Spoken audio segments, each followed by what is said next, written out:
Coming up, new report calls into doubt everything we've heard about global warming. Well, to some degree. Bottom line here is that there's more ice in Antarctica. We've got that story for you in a moment. In Chris Horner. Chris, what is when I first saw that news, I'm starting to think, well, doesn't that undermine the whole theory of global warming if you've got more ice down there? Does it? Does it undermine the whole global warming theory? Does it? Well, you would think so, given that this was one of the litany of the prophesying, but also among the prophesying that was thrown out 8 years ago last month by the UK High Court as, quote, distinctly alarmist, because Al Gore's movie was being shown in schools and a parent sued on it. None of the claims in the litany that the court asked for evidence on, including regarding Antarctic ice melt and sea level rise, were supportable even by the UK government. So that was possibly not the end of the beginning of the end, but the end of the beginning.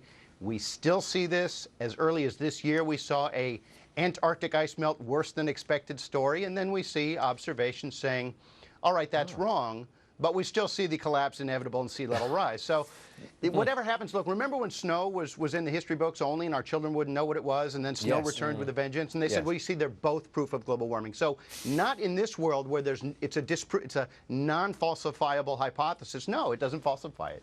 Now, if the theory was that if the ice melts, then the sea level rises. But yeah, the ice is melting in the northern polar cap, but there's more ice in the southern polar cap. Doesn't that kind of negate the whole idea of rising sea levels because of melting ice?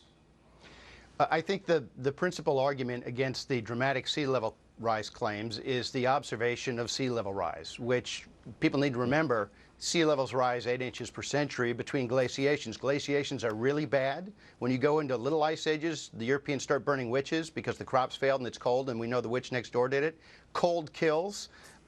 Sea levels rise between glaciations. They haven't changed their, they'll stagger a bit and it's slowed down during a recent cooling and so on, but that's where you look for sea level rise. So they point to, in this study, they say, well, okay, it's not what we said, but look at the peninsula. You see, that may be proof. It'll collapse, and don't worry, we're all on schedule to die.